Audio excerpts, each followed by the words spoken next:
You're listening to Podketeers. Welcome to episode 285 of Podketeers. This week we recap some of the animated films released by the Disney Company in 2019. The popularity of Baby Yoda brings some new merchandise. Did you know that many years ago there was a flying dragon at Walt Disney World? Well, we may see something take flight again in honor of an attraction opening very soon. Disney announces 4 new After Dark events. Plus, we talk a little bit about COPA, the Child Online Protection Act, and how it may deter us and other Disney-inspired creators from continuing to post on YouTube. We're still learning about this, and things are changing as we record this, but it is worrying a lot of creators. Remember that you can always join the conversation by giving us your thoughts on anything that we talk about by either leaving a comment on the blog post for the episode or by connecting with us on Instagram, Facebook, or on Twitter. Just search for Podketeers. This holiday season, we'll be offering free shipping on all Podketeers gear orders over $35. No coupon is required. It'll just adjust itself during checkout. Our rendition of a not-so-ugly sweater for the holiday season is up now. If you'd like to check it out or any of the other products that we have for sale, you can go to podketeers.com/gear. Another great way to support the podcast is by using our Amazon link this holiday season. This won't cost you anything extra, but it will give us a small commission from Amazon as a thank you for mentioning them on this podcast. To help us out, all you have to do is head over to podketeers.com/Amazon before your next purchase, click on the big Amazon button on that page, and then just shop like you normally would. Amazon will take care of the rest. To everyone using the link, we just want to say thank you. We truly appreciate that added support. Finally, the best way to support what we do is by doing what listeners just like you are already doing. Those listeners are a special group of folks called the FGP Squad, also known as our podcast, Fairy Godparents. It's the FGP Squad's monthly support via Patreon that help make these episodes of Podketeers possible. And if you want to be part of that elite crew, you can find out more information on how to sign up by going to podketeers.com/FGP. To all of the members of the FGP Squad, you're awesome. Thank you so much, as always, for your continued support. All right, we're going to get this episode going. Thank you all for taking the time to listen. We really do appreciate you taking time out of your day. So here we go. Here is episode 285 of Podketeers.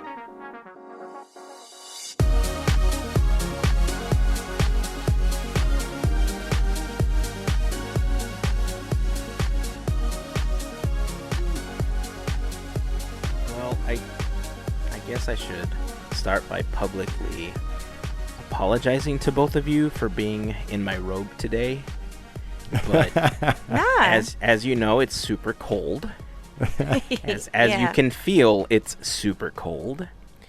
And I mean, you know, probably not the way I would have wanted either of you to ever see me.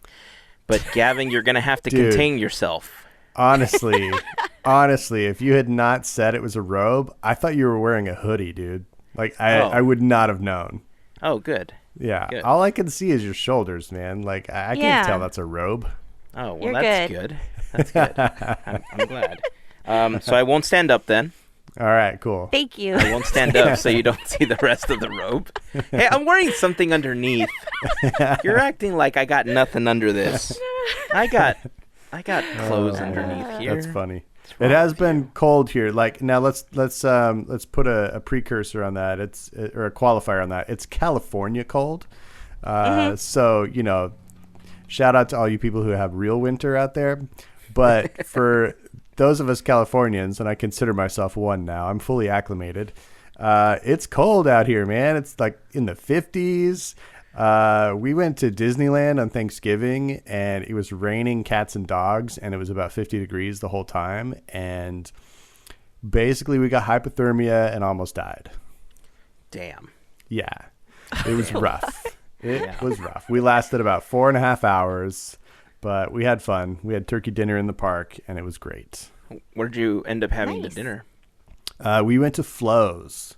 Oh, and I love Flo's for their just awesome traditional diner feel. Also, it's in Cars Land, which, as we all know, is my favorite place. So, like, it just made sense for us to go there. There was lots of other options. We thought about maybe going to Carnation Cafe. We also thought about trying the turkey dinner Monte Cristo that they were doing at the Cafe Orleans. But we ultimately went with our old standby flows, and it was awesome. They had pumpkin pie there as dessert, and it was basically like a 6-inch mini pumpkin pie.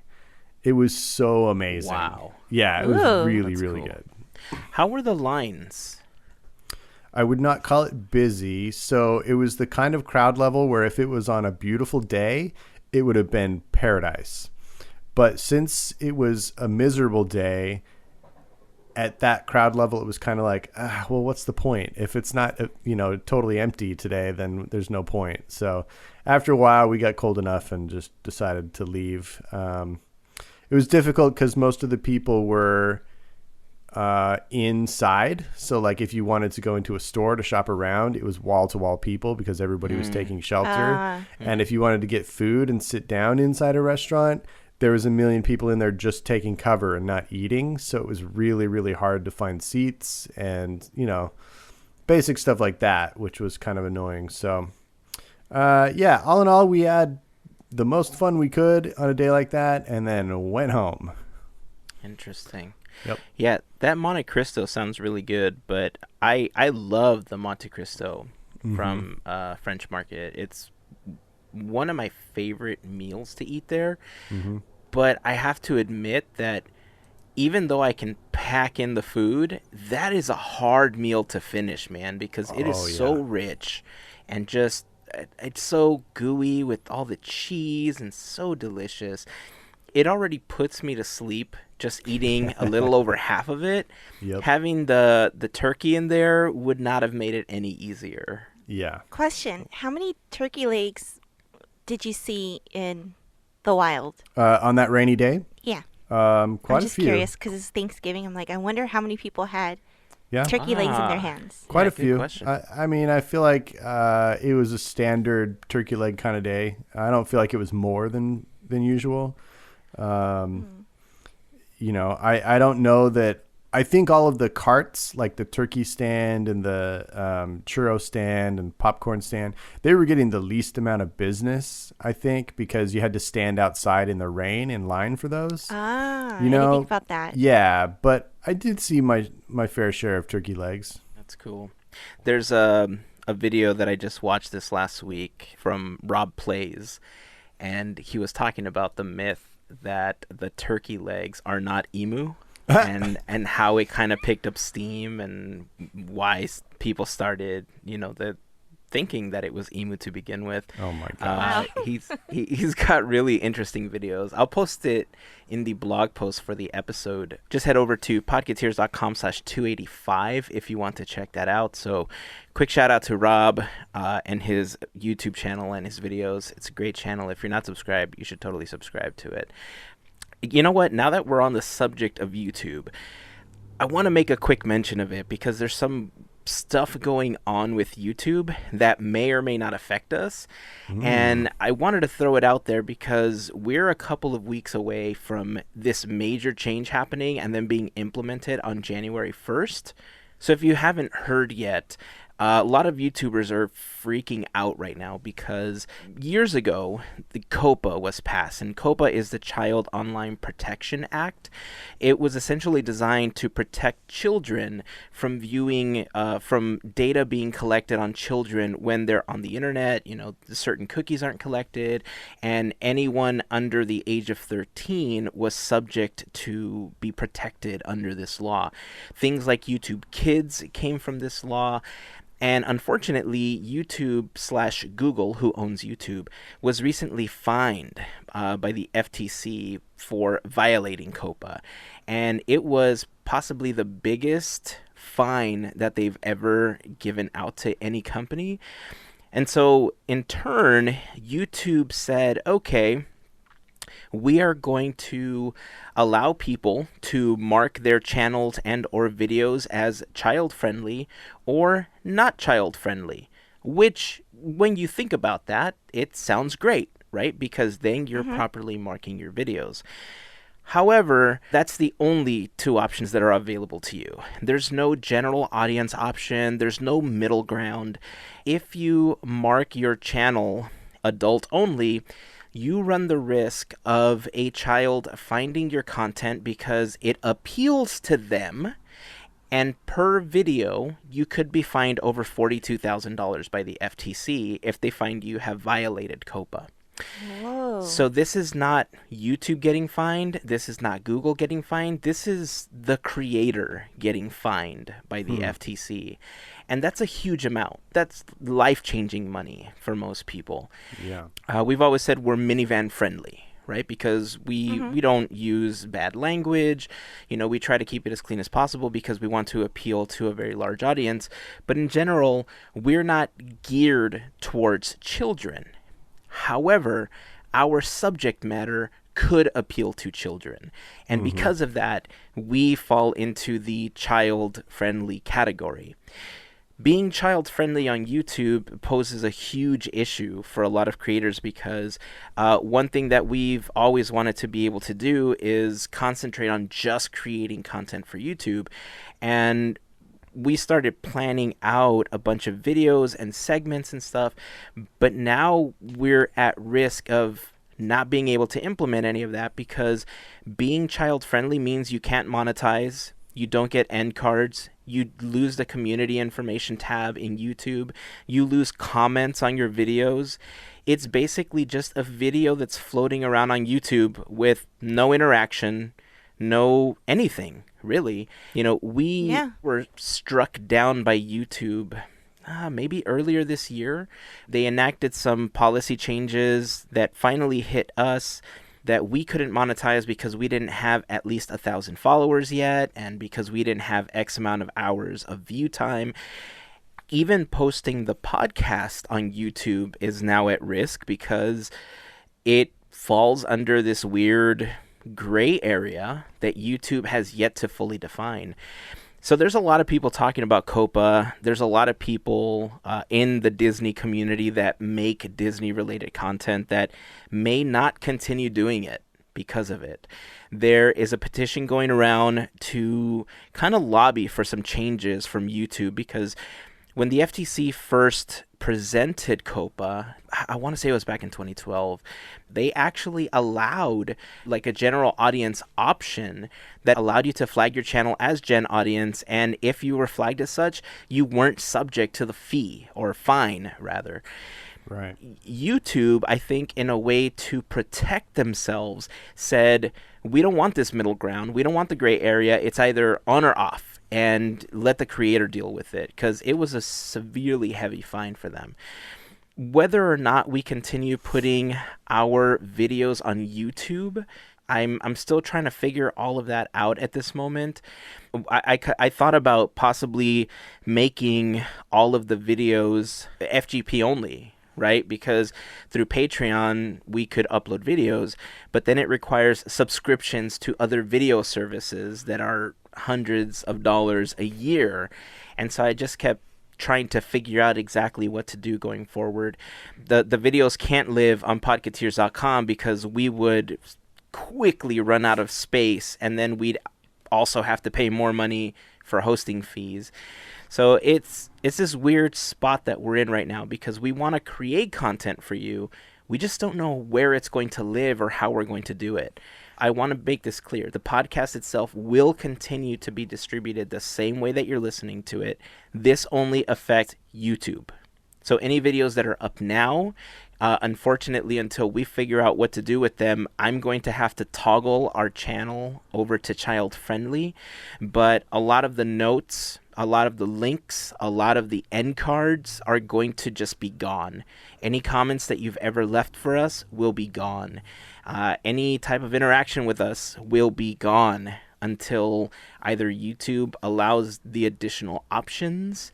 But until then, I'm not sure if we're going to continue with YouTube, especially considering that it was already kind of an uphill battle for us because we didn't hit certain requirements for them. It's something that I've been dealing with for the last week, or trying to deal with all the other stuff that's been going on. I know we have a lot of creator friends that fall into this as well.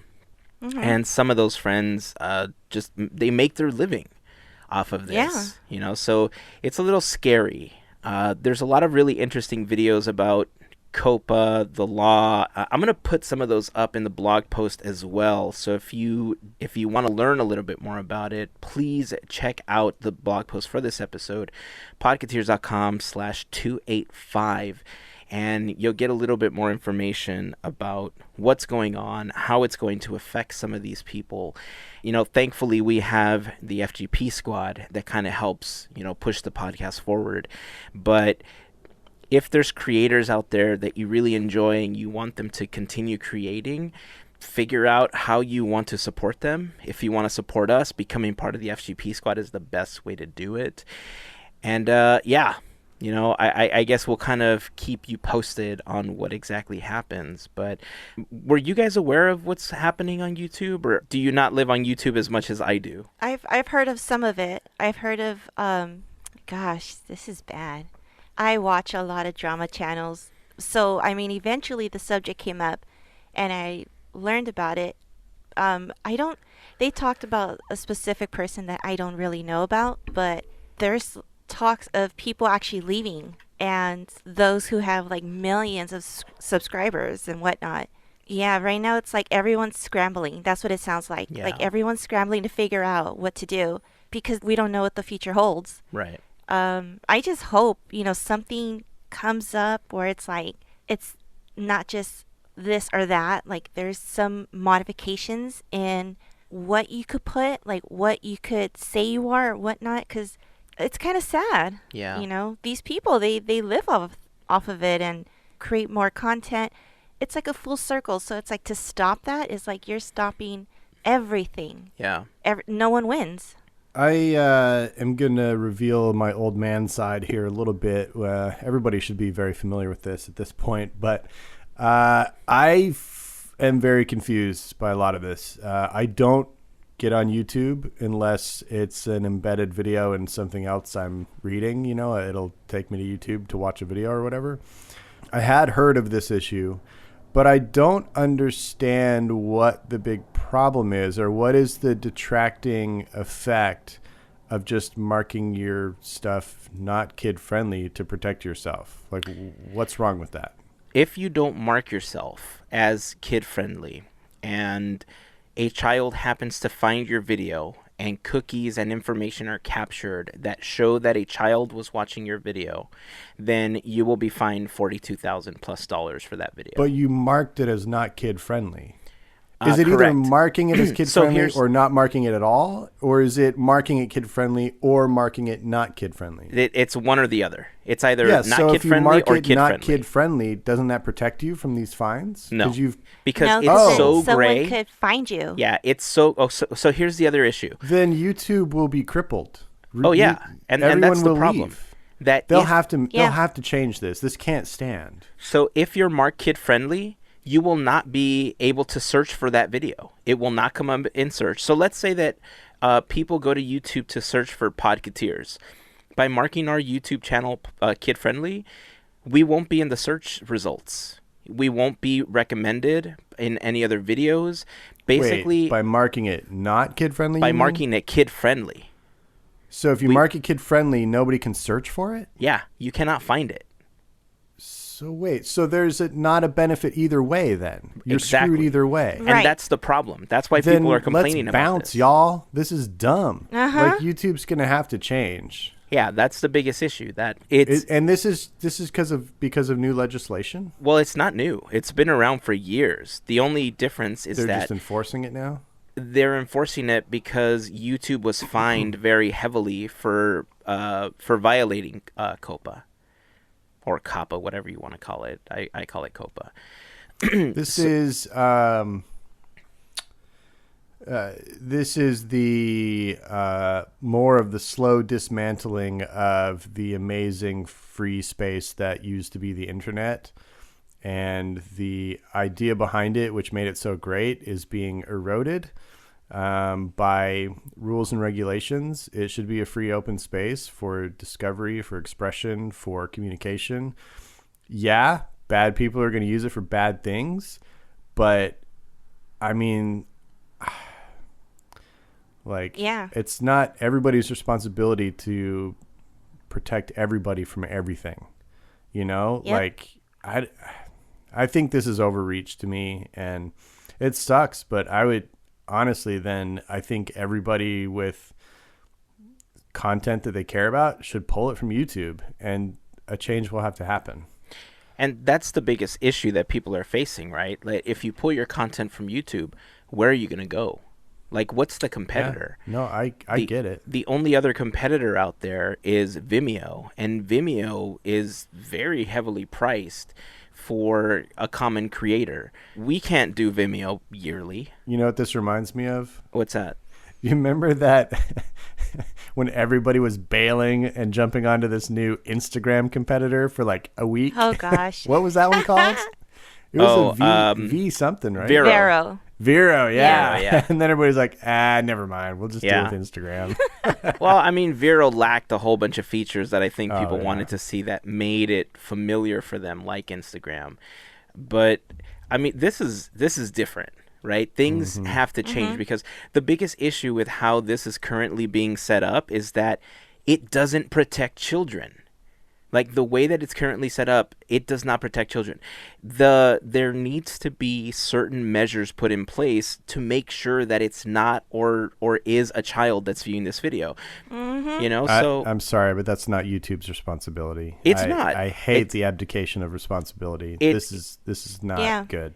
But there should be a balance, right? Because I think it's really difficult to find a middle ground on how to protect children, especially when it comes to something like this. Like I said, for us, it doesn't really heavily affect us because we weren't at a stage where we were making money from YouTube. We basically lost all monetization features. We lost everything when YouTube changed their policies late last year and said, hey, look, if you don't have 1,000 subscribers, you don't get any of this anymore. And that was a huge blow to us because we had just started kind of picking up traction, and then we got buried in the algorithm. And so people couldn't find us again anymore. We weren't being recommended all of a sudden. So, like I said, this isn't necessarily going to affect us, at least not now, but it is going to affect how we share content going forward because I enjoy making vlogs. They're a long process because I put a lot into them sometimes, but honestly, that's one of my favorite things to do, editing video and putting these little mini movies together.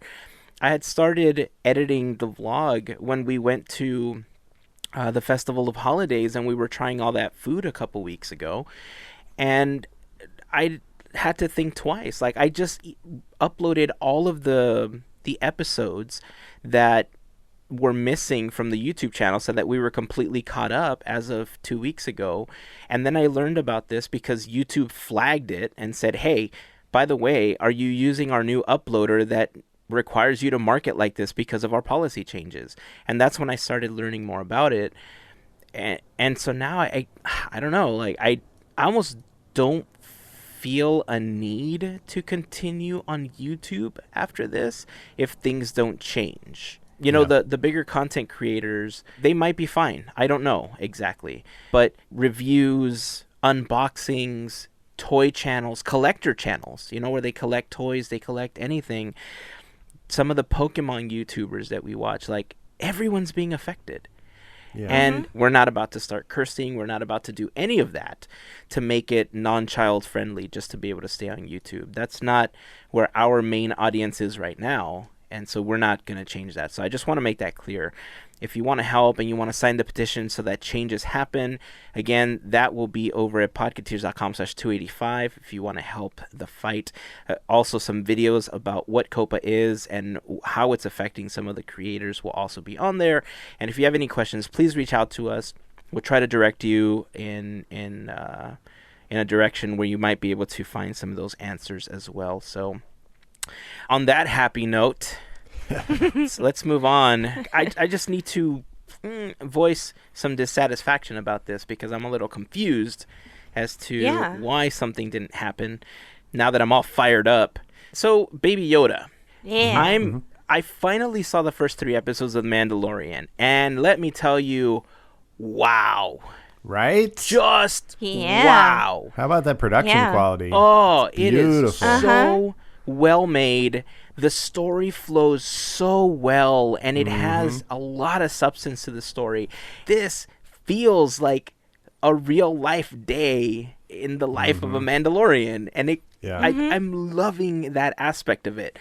I saw that episode 4 is now available. I haven't seen it yet, but awesome. I'm so excited. So, back to Baby Yoda. I'm sure that you've seen on social media the craze that Baby Yoda created, where you saw these pictures all over the internet. There was all these memes that were created, and it was really one specific photo inside of the little backpack or inside of the the floating cradle thing, right? And it was like this kind of 3/4 view of Baby Yoda, and the internet exploded. It basically melted in place. So then Shop Disney posted a bunch of merchandise. I mean, look, Baby Yoda, it's one of those products that you don't see very often that just kind of explodes and you want to take advantage of as a business. I totally get that. But really, you're going to use the same kind of horrible image that everybody else was using when you have access to the actual puppet? Right. Like, why? Yeah. Why? Yeah. Was it just because it was familiar to everybody? I don't understand the mentality of that. Like, it kind of made me cringe when I saw it. They should have gone all in on the fact that this follows Return of the Jedi. So that would place us in like the mid 1980s if this had been released in a timely sense. Yes. They should go all in on that 80s retro Star Wars look for all of their merchandising right now. Yeah. Because everybody's obsessed with the 80s and 90s right now. We're going to talk about it in a bit. Even Disneyland's getting in on the action.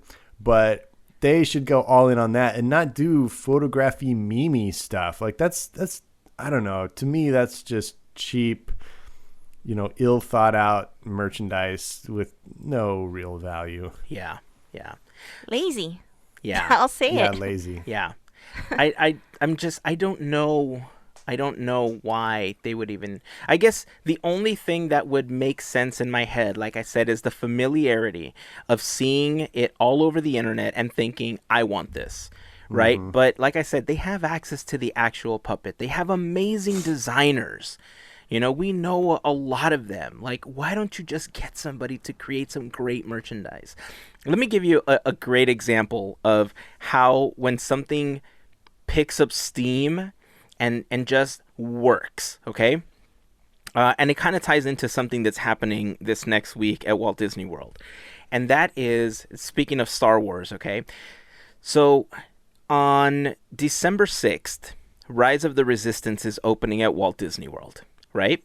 Yes. And we are all looking forward to it because it's supposed to be one of the most immersive attractions that Disney has ever built, right? This is like an Imagineering marvel as it's being touted by some. And what's funny about that is that it's almost to the day, 7 years after we saw a dragon flying over Walt Disney World for the opening of New Fantasyland.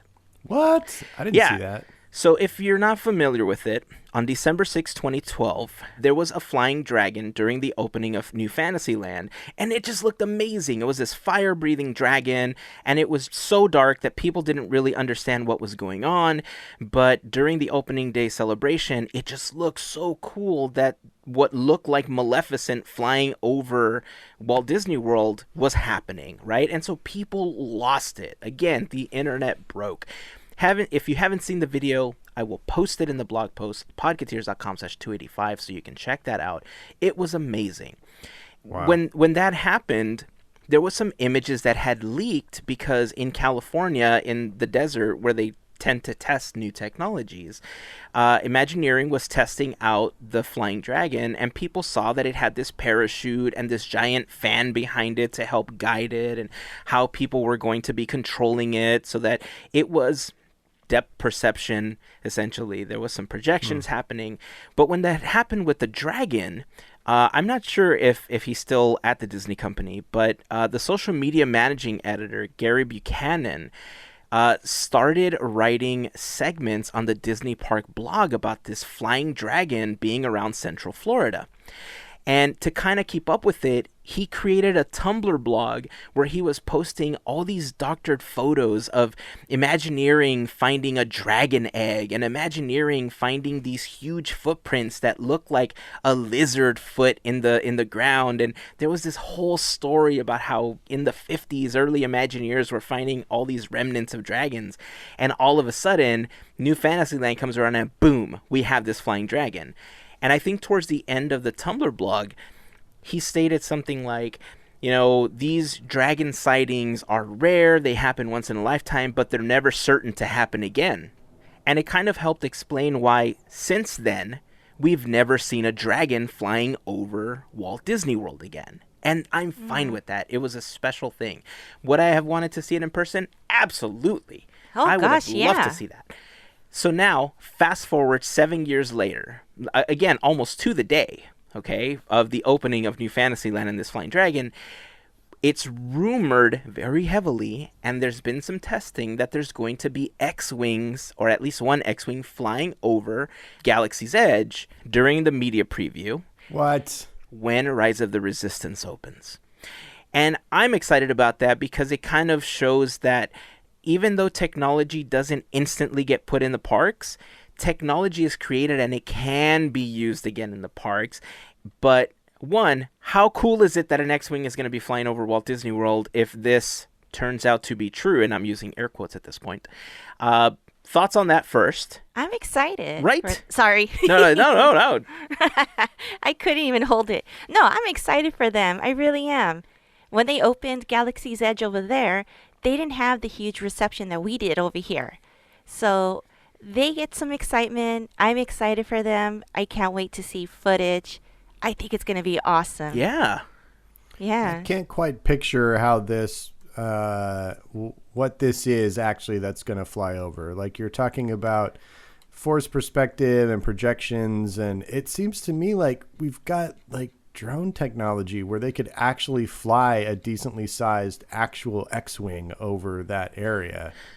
Yeah. Like, why does it have to be like layers of effects? I don't understand. To keep it light. So they are using drone technology in order to fly the X-Wing. Okay. So it's drones carrying an X-Wing, like from cables below it or something? I don't think it's being carried by cables like the Dragon was.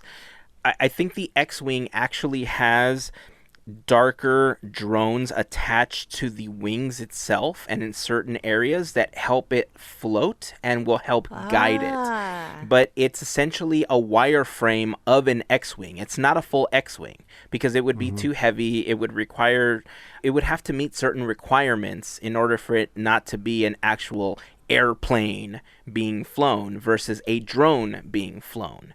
Right? So it's essentially a wireframe of an X-Wing from some of the photos that have kind of leaked. I know it sounds like I'm kind of contradicting myself because we don't like give in to the rumors, but I wanted to talk about this only because, one, it's super exciting, and two, because it's not new technology. This is something that they use for the dragon in New Fantasyland. They're just changing the cage of what's flying to look like an X-Wing. And then there's going to be projections that essentially layer underneath it that make it look like an X-Wing is flying around just to keep it light. But, I mean, I think this is great. I think they should start using this a little bit more just in general. But to go back to the original topic, the dragon situation is kind of the way I would feel is a better way to embrace what happens on social media and how things go viral, right? Like you said, Gavin, they should completely embrace it and go with the full 80s theme and create these designs that really float back to that era and remind you of it, especially considering that Disney Plus has already triggered, that dopamine fix, with all the Disney afternoon stuff and everything Right. that they've posted for us to watch. I mean, it seems like a no-brainer. Yeah, I agree. I love this idea. This might be the very next time that I actually get on YouTube is to watch this X-Wing. That's funny. I'm sorry that I went on a rant there. It's just, it was bothering me that, that this happened. So anyhow, speaking of stuff that Disney's doing, they have officially announced the next 4 Disney After Dark events that will be happening in 2020. In January, we're going to be getting 80s Night. In February, we're getting Sweethearts Night again. March 5th, we're having Pixar Night at California Adventure. And April 30th, we're getting Villains Night at California Adventure as well.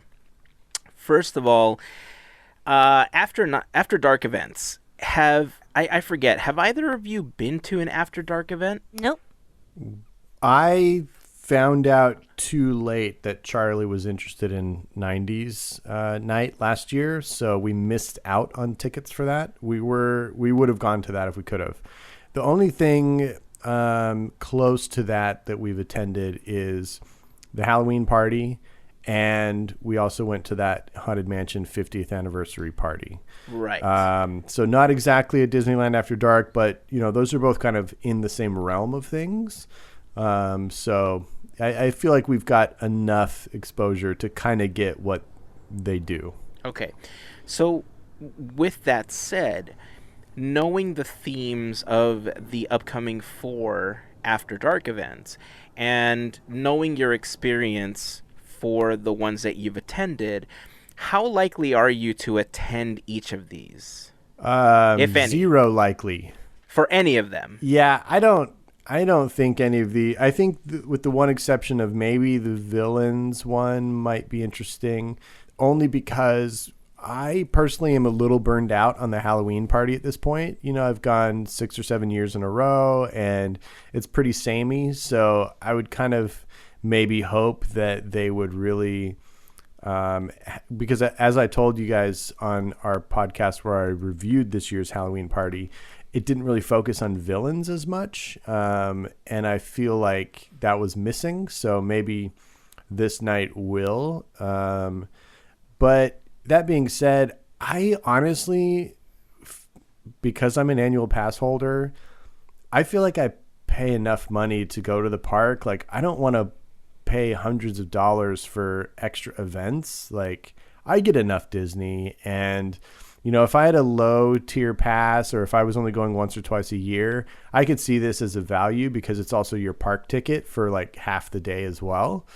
But as an annual pass holder, I don't necessarily see a ton of value in it. So we probably won't be going to any of these.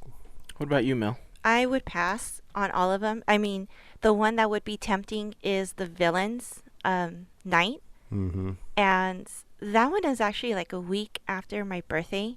But for how many hours? 4, I believe? I'd rather go to a Halloween party and get to the park 3 hours earlier and enjoy more time for what I would pay. Yeah. Which I was kind of like, really? Villains? I mean, yes, I love Villains. I do. I mean, I love Halloween Screams. I got to see it many times this year. I mean, I got my fix. So I don't see myself running to see the this night or getting tickets. Right. 80s sounds fun. But then I'm like, nah, if they're going to, I mean, they're showcasing that they're bringing back Videopolis for one night, which is cool. But I'm like, it's not my, that sold me. Yeah. And, Right. If you guys are excited for it, cool. It's just, no, not for me. Yeah. And then Pixar night, I got DCA. It's all good. Is there a theme that they could pick that would make you guys definitely want to buy a ticket? Like, is there a like Heyzen, if they did Avengers night, Would that be something you'd be interested in? I don't know. I think it really depends on what's going to be happening because, like, I think you both have kind of stated a few things that are true for a lot of people, right?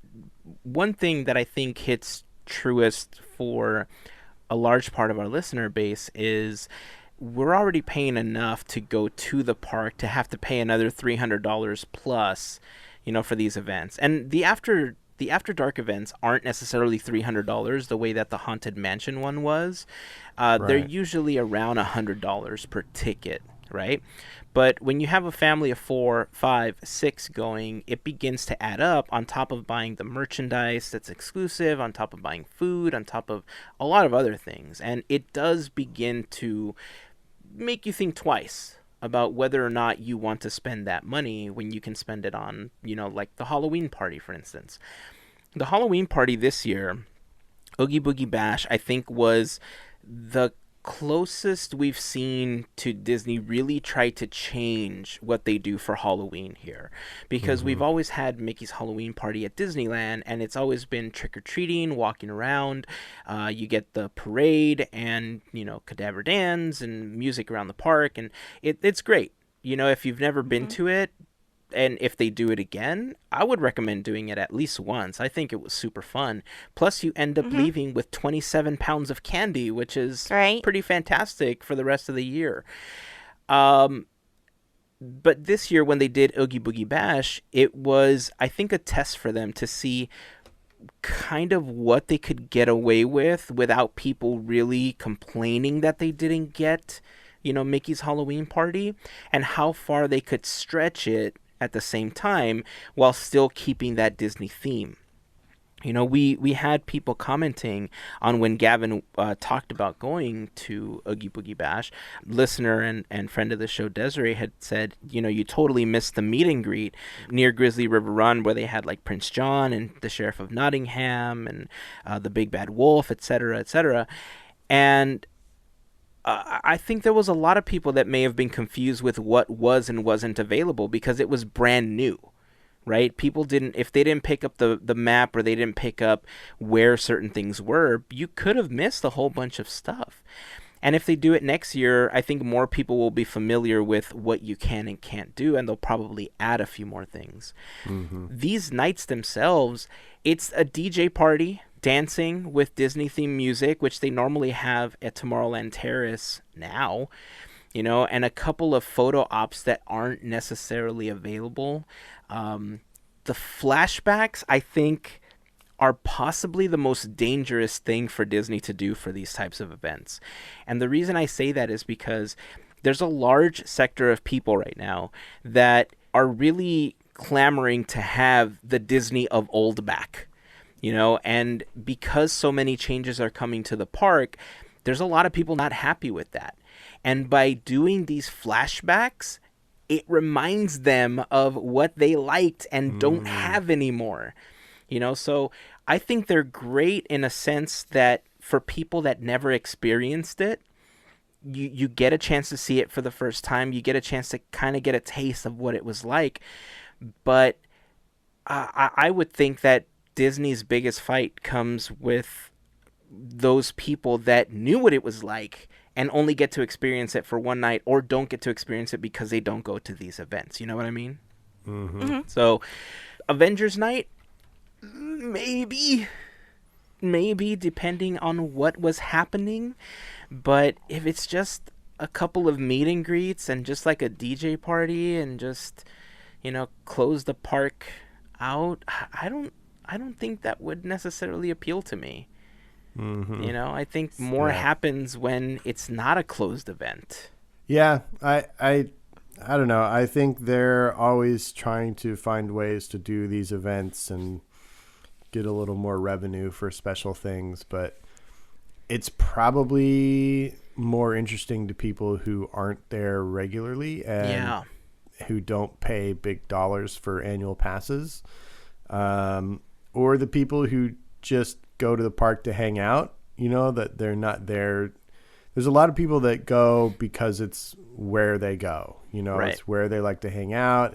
They like to do see shows or watch parades or eat food, but they're not there to necessarily absorb the ambiance of the park, to enjoy the attractions, to really experience it the same way that we do. Yeah. So I feel like maybe Yeah. those people would be interested in this because it's like a party on their social calendar, you know, and that's fine. There's a lot of people that's the enjoyment they get out of the park. Groovy. I'm cool with that. It's just not for me. Yeah. There's something I noticed that I think Disney really missed the mark. For March, they could have done an indie theme night because Indy turns 25 next year. Mm-hmm. And even if the ride were to be down because it's going to have, major refurbishments, Disney could have listened and had us go walk through the attraction or something like they Yeah. did beforehand. Mm-hmm. That may have gotten me to go. If it was centered based in Adventureland, cool. If they had something, I think they could have done it instead of Pixar. Yeah, we already had Pixar Fest like not that long ago. Yeah, Yeah. exactly. Like, And March, it's like, come on. yeah. That's when it Like, opens, all that jazz. But who's to say that something isn't going to come up? It is Yeah. That's true. uncharacteristic of them to not start promoting it a couple months in advance. But who's to say we're not going to see something in January or early February for it, right? With limited amount of tickets available. But yeah, I think you hit on a really great point, Gavin, that maybe these events really are meant for the people that don't come to the park very often. I had never really considered that because when the events happen, if you're already paying for a ticket to get in, it's about the cost of an admission ticket to get in.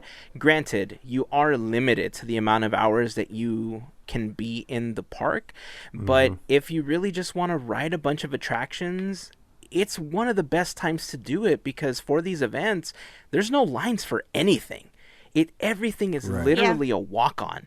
So if you just wanted to be there for some photographs and for a couple of meet and greets and just ride everything in 5 hours, it seems like a really good opportunity to do it. And I just want to make it clear that we're not telling you don't do these events. I think for many people, they are worth it and they are fun. Oh, yeah. It's just, I couldn't quite put my finger on it, but I think you made really good points, Gavin, that make me feel that that's possibly why I don't want to go to these events because I'm there often enough that I don't feel that there's enough special to them that make me want to go. You know what I mean? Yep. So- I totally do. But, we want to hear what you have to say about this. If you've ever been to these events, if you've planned on going, if you've ever gone and don't plan on going again, join the conversation over on Instagram, Facebook, or on Twitter. Just search for Podketeers. Let us know how you feel about these events and whether or not you'll be attending any of these 4 coming up in 2020. And more importantly, what kind of value do they bring to you? Because I think that's something that I'd be interested in knowing. Like, what type of value is it? Is it a time value, attraction value, photo op value? Is it just the nostalgia? I'm curious to see where we kind of stand with all of this. So join the conversation, leave your comments. We'll share those answers in an upcoming episode. Okay, before we continue, I do want to remind you that this episode of Podketeers is brought to you by a fantastic group of people known as the FGP Squad. The FGP Squad are a group of listeners just like you that help us out with a monthly contribution via Patreon. And if you want more information on how you can become part of the elite few known as the FGP Squad, you can go to podketeers.com/FGP for more information and a link to sign up for either a one-time or a monthly contribution. To everyone on the FGP Squad that helped make these episodes of Podketeers happen, thank you for your continued support. All right. I think we should jump into our main topic. We've had so much to talk about this episode that it was maybe easy to forget that we had a main topic. But this month, we're going to be doing something a little bit different. Every month this year, we've been concentrating on a different section of the parks. We've talked about attractions, the history. We've armchair Imagineered our way through many sections of Disneyland and California Adventure. But this month, we want to reflect on a lot of the things that happened in the Disney company. This week, we're going to be reflecting on Disney Pixar animated films and shows. And so we wanted to talk a little bit about what the impact was, how we felt about it, and how we think things might change in the future. So we should kick it off, obviously, with possibly one of the biggest openings this year, and that was back in June with Toy Story 4. Big release. There was a lot of hype going into this one, a lot of marketing. Obviously, it's Pixar's only release this year, so they put all their eggs in that one toy box, to mix metaphors. They put all their Legos in a toy box.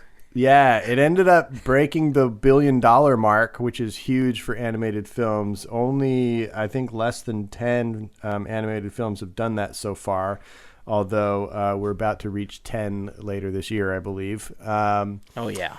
Yeah, so Toy Story 4 was a big, big hit.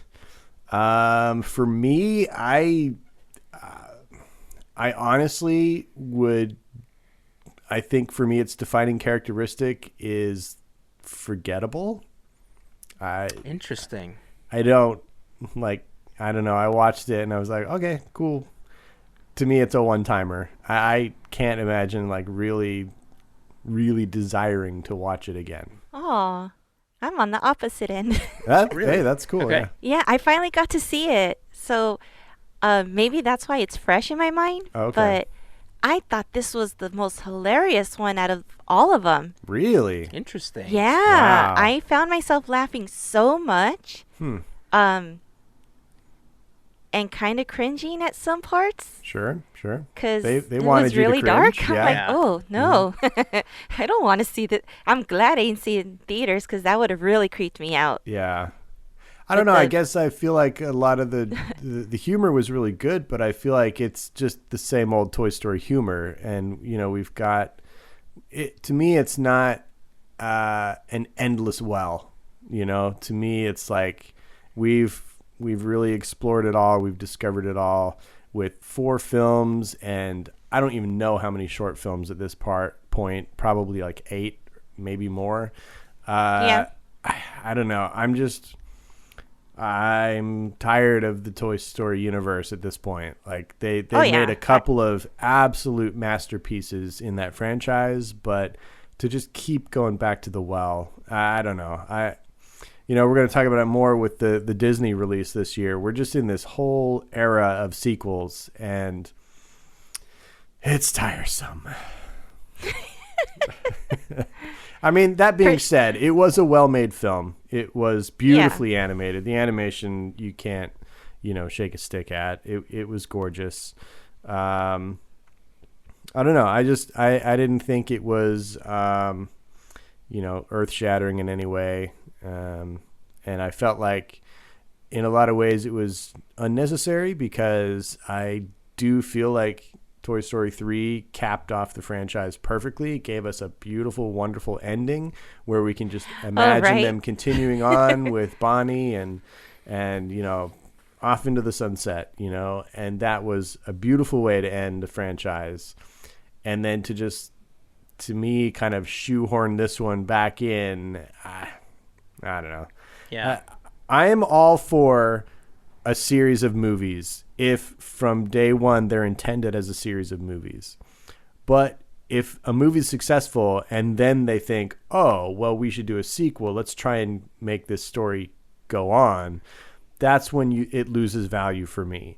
Sometimes they can pull it off, okay, but other times, like I feel with Toy Story 4, it's like, this was unnecessary. So I want to keep that comment in mind when we talk about Disney's latest release shortly. Okay. But keeping with Toy Story 4, I have to agree with you, Melissa, that I found myself laughing at a lot of other parts in this film that I don't think I would have laughed at. However, do you think a lot of it had to do with the humor that felt like it was more intended for adults this time around? Because I think there's a lot of jokes in the Pixar universe that only adults will catch on to. Sure. But they felt more blatant in this one. You know, like a comment like "to infinity and your mom" is not something you would hear in a Pixar film before. You know? So I think the shock value, I think, had a lot to do with it for a lot of people. I know when we first talked about it, cinematically, I still think this is the best shot one. There's a lot of shots that aren't traditionally in Toy Story films that they used to tell the story in this one that cinematically I adore in this film. Yeah. I think the depth of field that they use for a lot of the shots and a lot of the rendering that they use is still so beautiful. Yeah. Story-wise, I've seen it again since then. And the impact of watching it a second time, I feel didn't hit me as hard as it did the first time. Yeah. Because if I watch Toy Story 3, every time it gets me. Every time it gets me. Oh, yeah. And this one... when they're holding hands and they go down that river of trash, oh my gosh, every time, right? Yeah, and this one I saw again and I thought, it's sad. It's a good ending to this movie.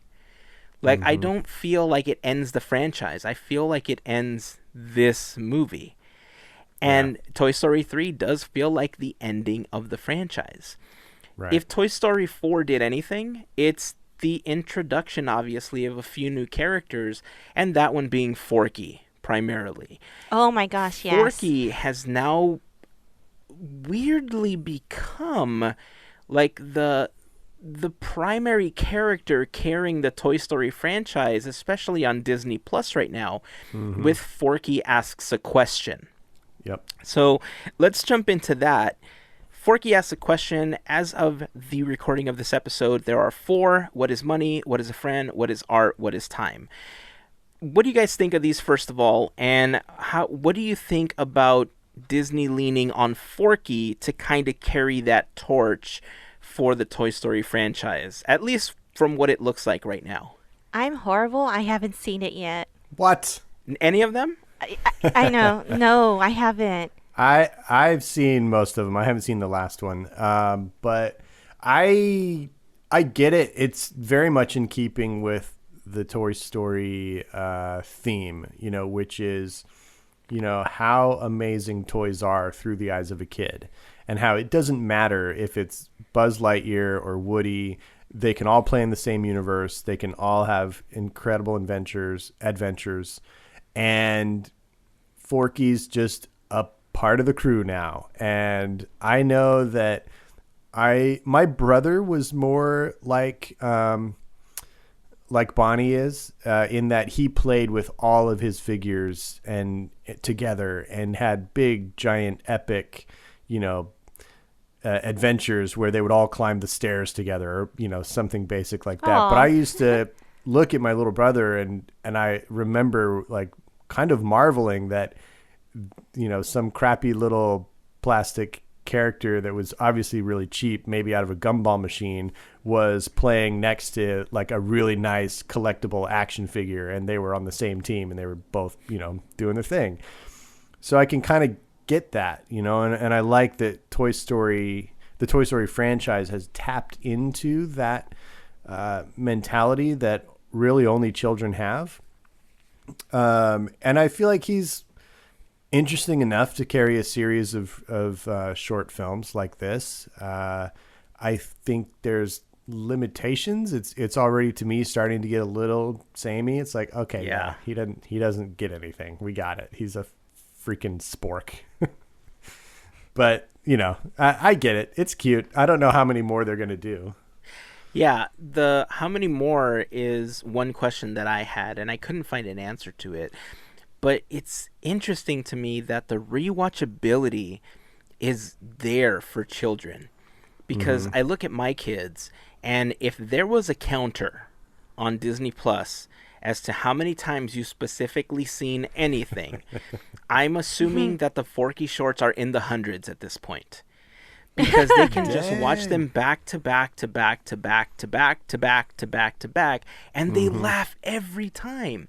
Especially when they get to when they watch What Is a Friend, and they get hey, this is my friend. What? No!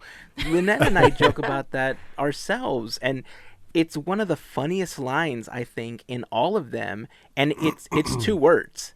But it's just the delivery that Tony Hale has for some of these lines that really sell the character and really sell what Forky is. You know, that like this, you know, he's a spork, essentially, like you said.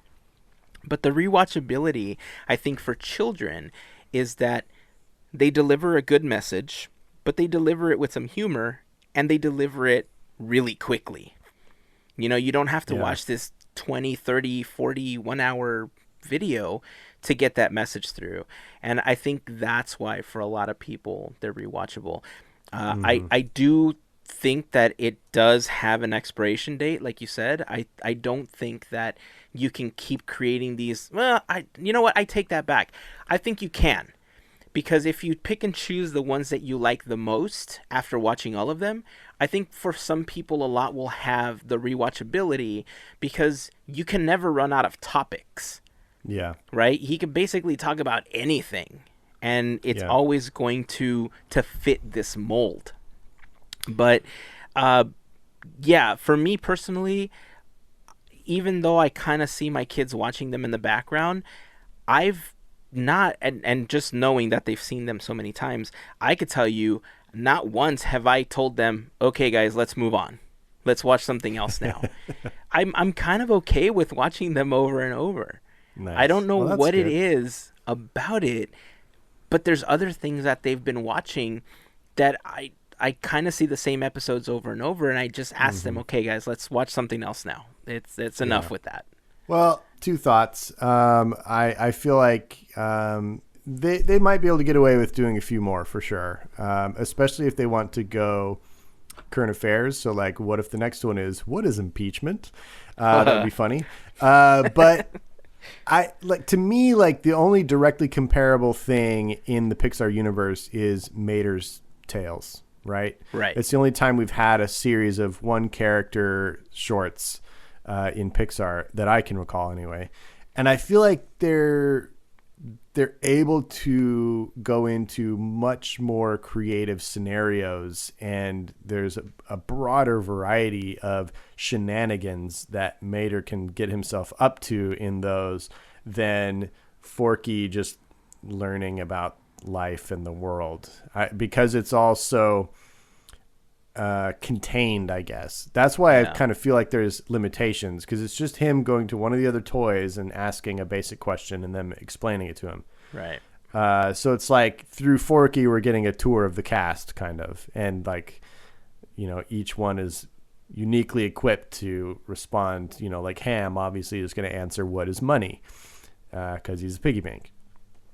But so on a physical level, you have the limitation of however many toys Bonnie has on one level, but then also you just have a limitation of it just getting too repetitive, I think. Yeah. But that being said, there are many, many repetitive things out there that I love, and it's just the fact that it's executed so well, and maybe these will fall into that category. It's hard to say until they do like 10. Yeah. So your comment about asking Ham about money, and because he's a piggy bank, watch What Is Time. Okay, cool. Cool. and you might see how they kind of will begin to break that pattern. Okay. And nice. how they may be able to get away with that a little bit longer than you think. Got it. So I like it. So, yeah, okay. So, keeping with Pixar then, let's talk a little bit about Spark Shorts. Yeah. Spark Shorts, I Ooh. think, have been the most game-changer thing that Disney and Pixar have done this year, if in a really long time. First of all, let's start with you, Mel. What's your favorite Spark Short so far, if you have one? I want to say tie between Kipple and Float. Okay. What about you, Gavin? I still like Pearl the best. I would say mine is between Kit Bull and Pearl, but but I like Pearl a little bit more. One, because it was so shocking. Yeah. To watch. To me, Yeah. it was the boldest. It was the most in-your-face statement, and it was a really kind of absurd and hilarious, but meaningful presentation. In having a ball of yarn work in an office full of suits, which was hilarious. I think there's a reason they pushed that one out first. They wanted to hit it with a splash, and I think they did that. And I'm hopeful that maybe their last couple will be their next big splashes as well. But yeah, to me, so far, Pearl is the best overall film. You said one word that I think wrapped it up for me is meaningful. All the other ones, I think, have a really great message, and I think people will connect with a lot of them on different levels. Mel, you talked a little bit last week about why Float means a lot more to you than some of the other ones do.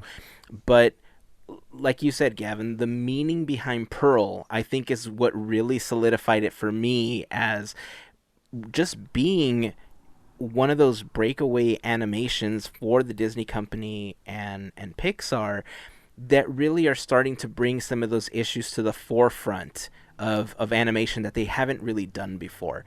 They've kind of tiptoed around a lot of those subjects before, but this was just in your face. It was there, and you can't get around the message, and you can't get around how it's so easy to fix some of these things that go on in the world if you see it, think about it, act on it a little bit differently than what the status quo currently is. And so for that reason, I think why Pearl stands above for me as well. And then just Kipple, man, I just how the dog is treated, and just again, it's one of those messages that is just not as open as people tend to think that it is. The Spark Shorts, I think, are going to be a super important vehicle for Disney and Pixar going forward to really one, allow animators, directors to really put their own spin on the stories that they want to tell without being completely in the Disney umbrella that we're currently used to seeing. But for them, it serves the purpose of finding new animators and finding new talent that they can use for future film projects. As far as people, cultures, everything, religions, like really voicing how they may feel in the world and voicing how we can make change in the world. I think the Spark Shorts are going to be one of the most important vehicles that Disney and Pixar have in the next year or so to really put some of that change forward. I think so too. I also think that there's this interesting question of why they're not doing shorts in front of their films anymore. Because I think it's the last 3 Disney or Pixar films have not had any shorts in front of them, which, we're all used to, as certainly with Pixar, always getting a short at the beginning. But and I think there's something to do with what this Spark Shorts thing is, where they're trying to present things that, like certainly Pearl, you can't put in front of a G-rated Pixar movie. You can't do it, right? And probably not Kit Bull either, based on, some of the disturbing images that might upset, especially kids. So it's almost like they needed to find a venue because they want to say more things. They want to be able to, present broader messages. It makes me wonder if their films will ever get to that point, and we might see PG or even PG-13 films from Disney and Pixar in the animated realm that get into issues and important statements that need to be made. I can tell you there are other animation studios in the world that are making bold, hard, tough statements in feature animation that Disney and Pixar have never been willing to come close to touching.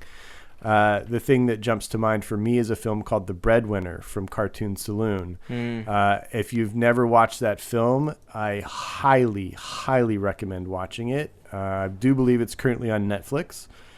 It will open your eyes and break your heart in all of the best ways. And it says some very bold and important things.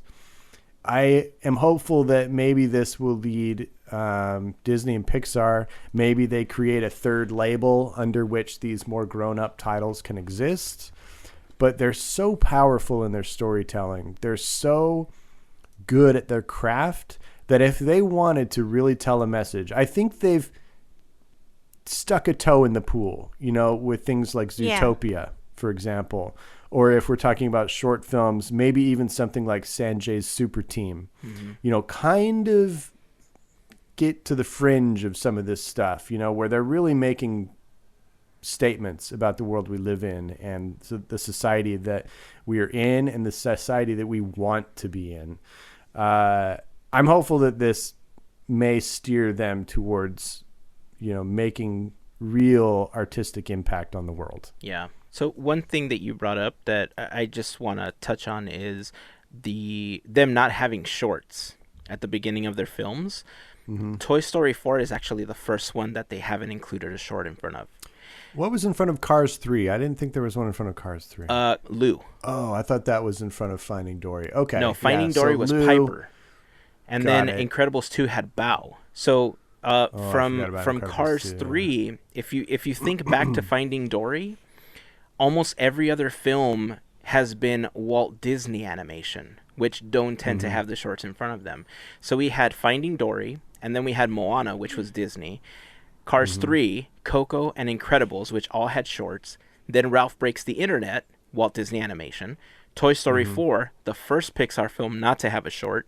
Then we had Frozen 2. And I know Frozen 2 didn't have one. So Toy Story 4, for the reasons that you mentioned, could be the case as to why Toy Story 4 didn't have a short in front of it, because they really do want the Spark shorts to be that catalyst of change and to be the driver for how they deliver these messages, new animation, new technology, and so on going forward. So that's a really great point.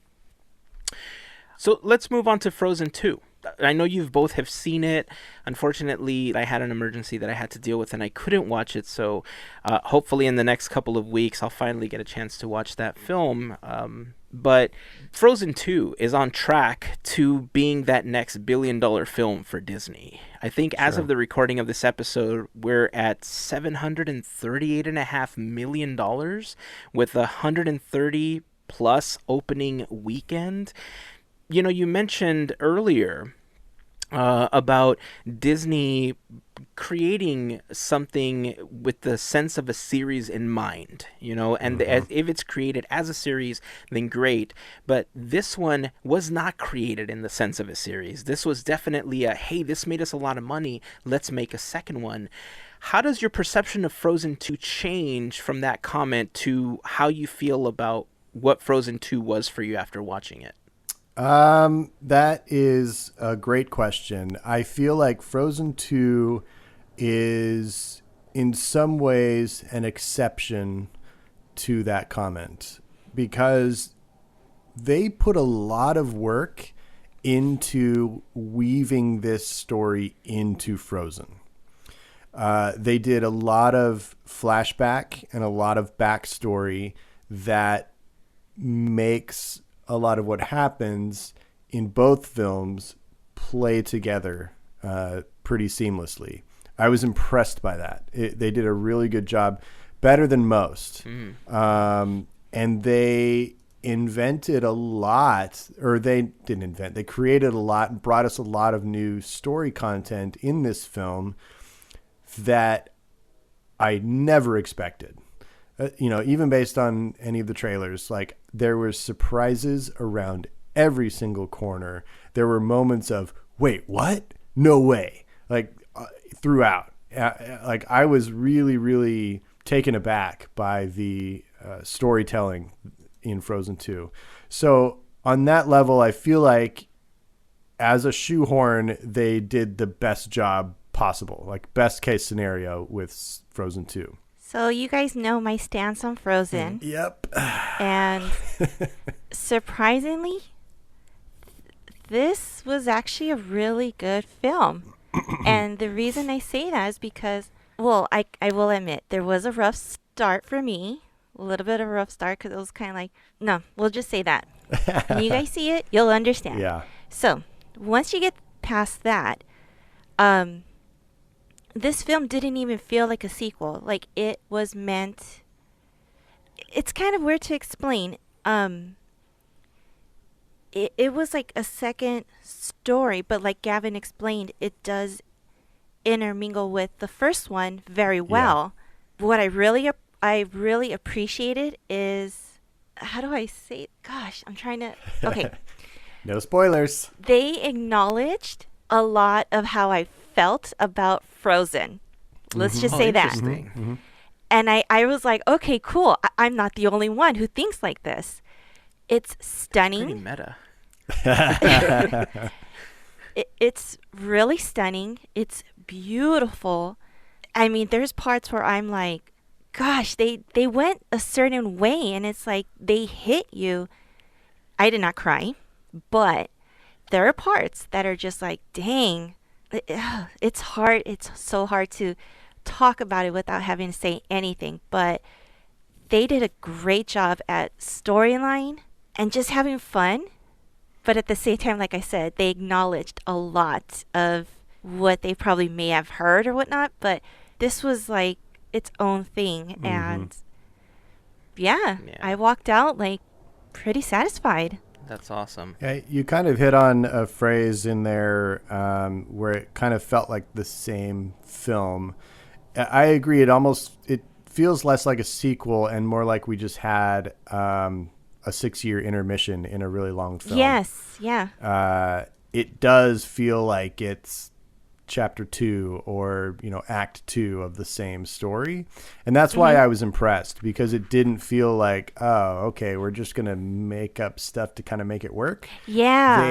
They put in the work to make it feel like it's woven into the original film. You mentioned visually, this is head and shoulders above the first film visually. Oh, yeah. That was my biggest criticism of the first film, is the animation quality was a step backward from the films that preceded it. I was not impressed.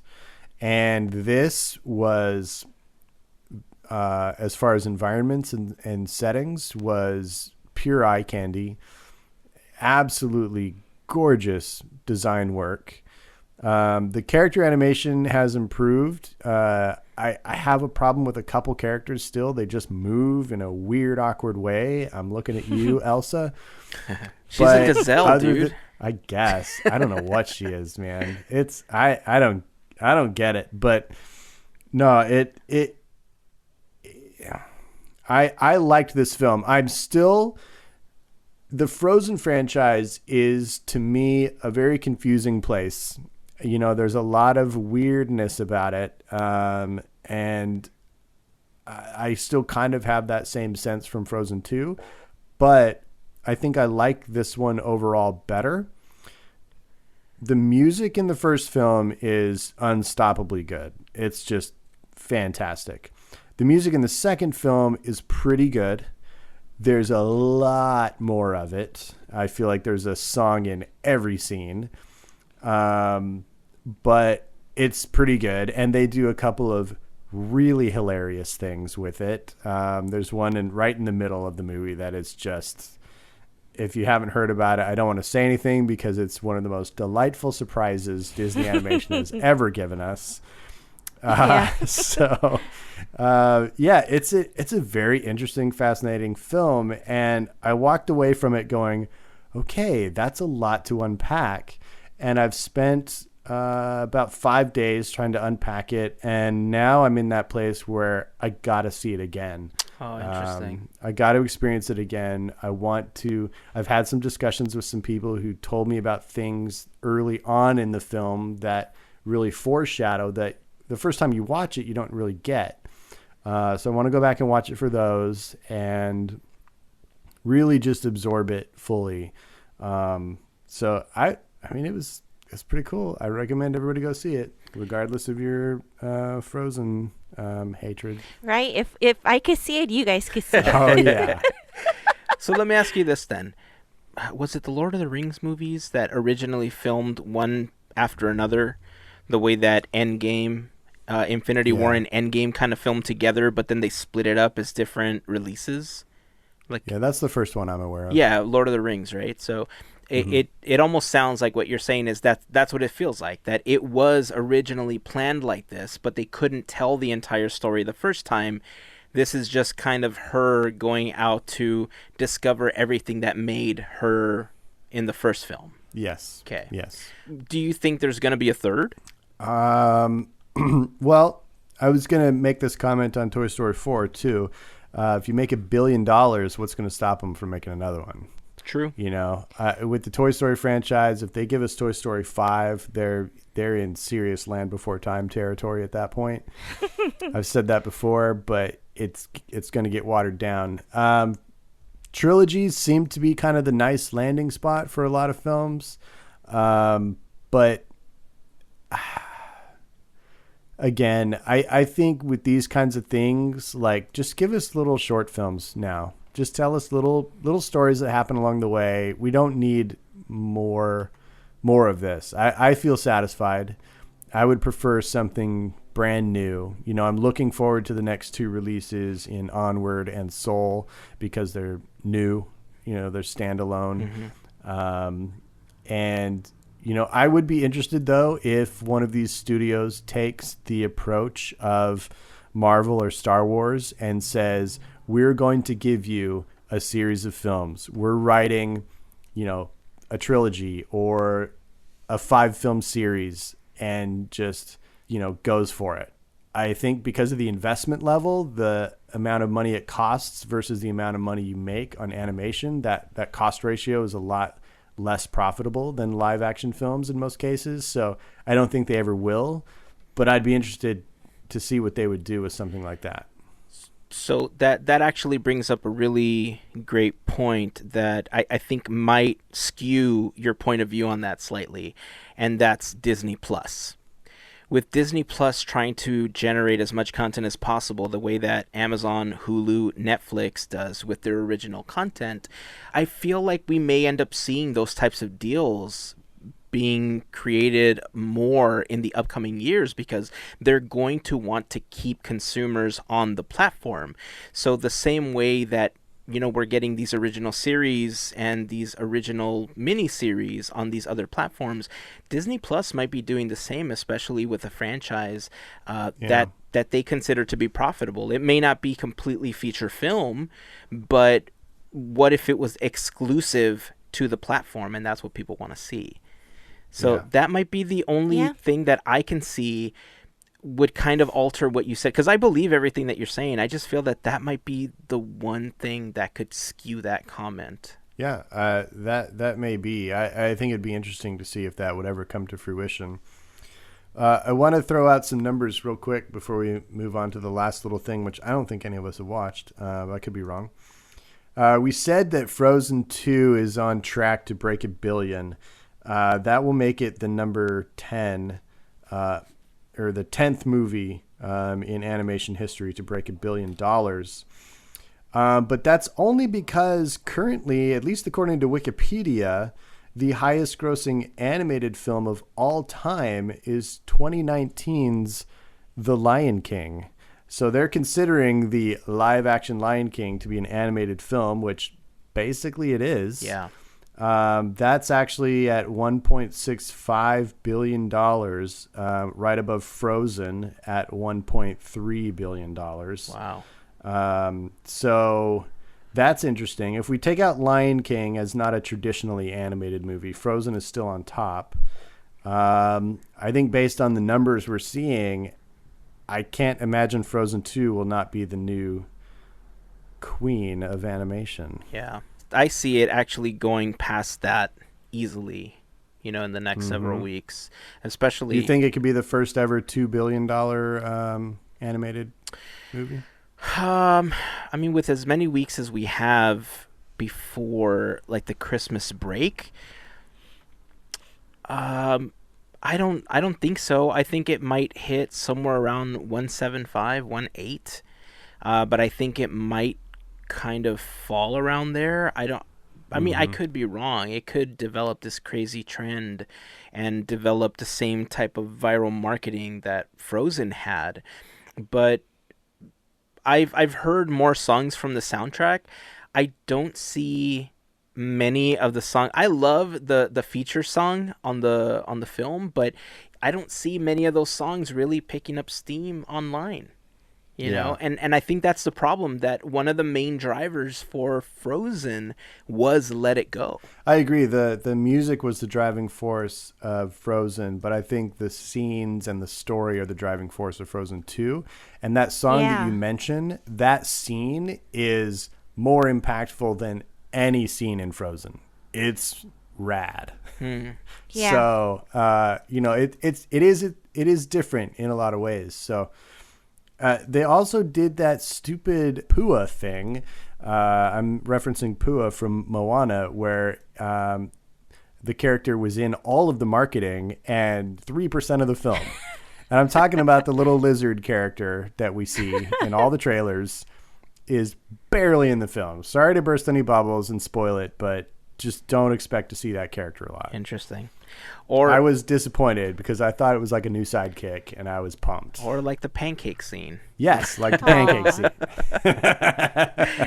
It wasn't on the trailers. That's what needs to be on Disney Plus. So yeah, maybe on Disney Plus we're going to get some shorts with Olaf and that new lizard character. Well, they're the new duo of Arendelle. That brings up something I wanted to mention to you guys. I think one of our armchair Imagineerings in the near future should be Disney Plus, because I have ideas, and I'm sure you guys for do show too. pitching. Yes. Nice. All right, it's time for those buddy cop movies. All right. Well, the last thing we've got on our list is a Disney TV animated show that came out this year called Amphibia. Yeah. Have you guys seen any of that? No. What? I haven't No. either. No. I didn't even know it was a thing until I started looking up the things that came out. So, yeah, I've got no idea what that is. Yeah, so I was aware of Amphibia because it turned out to be a really huge thing after Comic-Con. It was one of the things that was featured. There was like the sneak peek, and it kind of leaked. The first thing that it struck me as was, this looks so much like Gravity Falls, that I wasn't instantly deterred by it. I just felt like they're really trying to copy that style.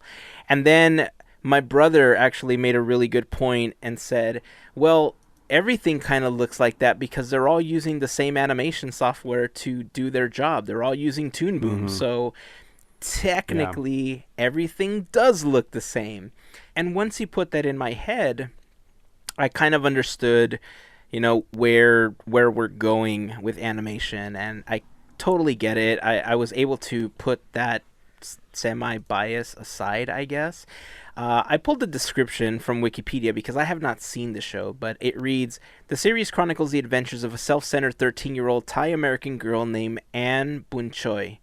After stealing a mysterious music box on her birthday at the advice of Sasha, she is magically transported to Amphibia, a wild marshland-themed lily pad-shaped island full of talking frog people and giant versions of smaller animals.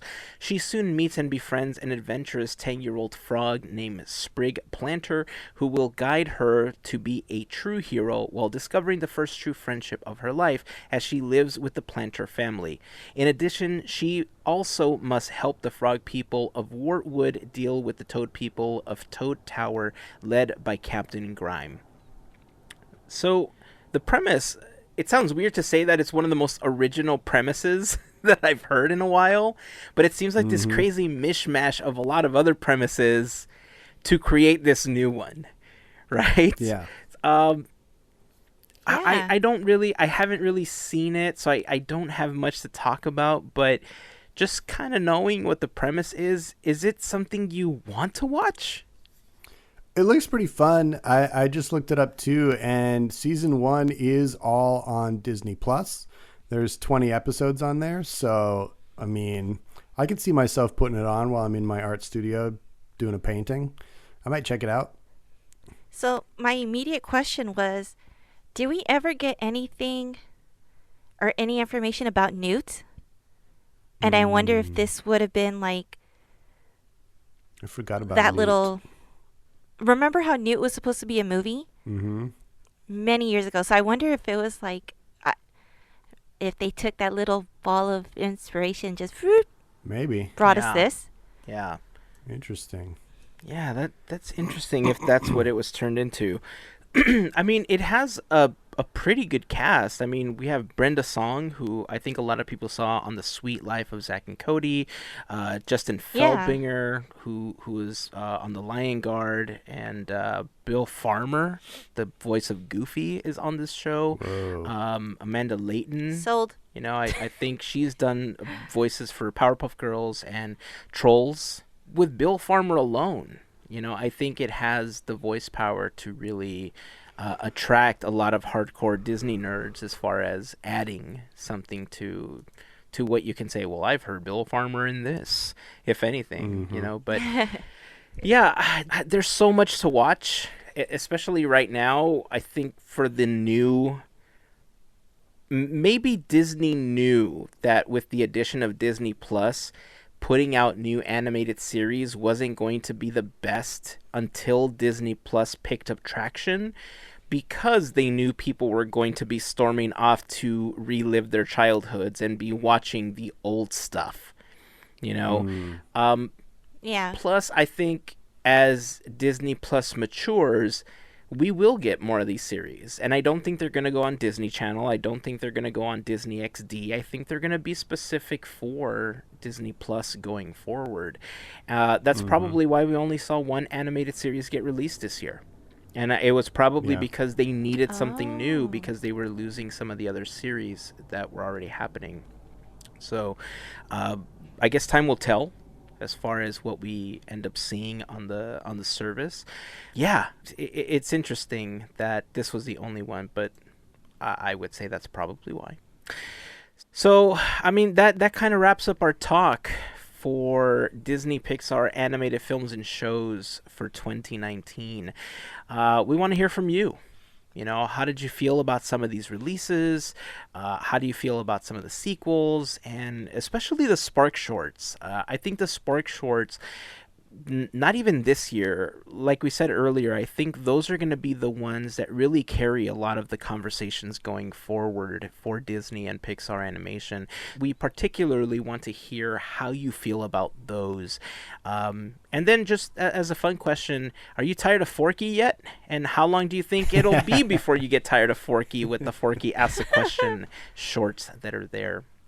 So join the conversation over on Facebook, Instagram, Twitter, or on the blog post for this episode by leaving a comment over at podketeers.com/285. And that's it. Is there anything either of you wanted to add before we wrap up this episode? I can't wait to get back to my Disney Plus. Got shows to watch. Yep. Right? I have the feeling. I got to watch that next episode of The Mandalorian. I honestly didn't think Yes, I'd you be do. this much into Disney Plus, but I am loving it. Yep. I agree. All right, that's going to wrap it up for this episode. So until next time, keep dreaming, keep moving forward, and always remember to pass on the magic. Have a great week, everyone. Bye. Made you look.